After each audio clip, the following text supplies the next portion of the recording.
Janice Wheeler, President of The Art of Management. Today I wanted to talk about treatment plan presentations.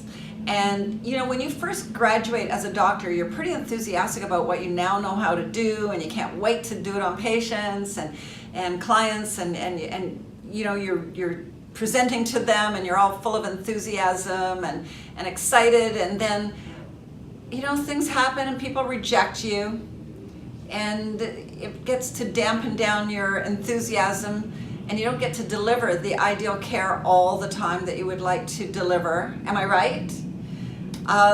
From all the doctors I've talked to, which is a little more than 6,000 one-on-one had meetings, I would say that that's a common problem, is how to get patients to go ahead with the care that you know that they need to do.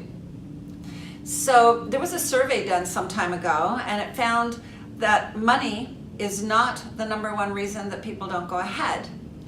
Many times, well, that's actually number 4, money, on the list. The number one reason is the patient didn't understand what it was that they were supposed to be doing. And I mean, if you think about it, if they really understood what was in your head, since you're only trying to present the ideal care to them, if they really understood that, they would go ahead. Right? Taking out time, pain, money, and all the other issues, they would go ahead. So you have developed possibly some calluses on this, where you go, well, I presented it and it's up to them to choose it, and if they don't go ahead, well, that's their choice. So I made up a name for this. That's called Treatment Plan Rejection Syndrome, TPRS. And the way to get yourself out of suffering from that, undo that suffering, is to look at your presentations from a different viewpoint.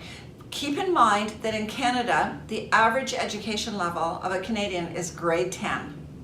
So when you're presenting, you want to use words that are simpler. You know, we say dumb it down, and we don't mean that derogatorily, but you know so much as a doctor. You've done like 4 years of schooling to get a lot of vocabulary in your head about what it is you're going to do for the patient. But you know, the average Canadian doesn't have a clue what those words mean. So keeping it very simple in a way that they can understand and can agree is very important. So if you didn't know the word by grade 10, don't use it. Use a simple English word to describe what it is you're talking about. And we find that the more a client is able to you know, speak at the level of the patient, the more often that person is likely to go ahead with the service.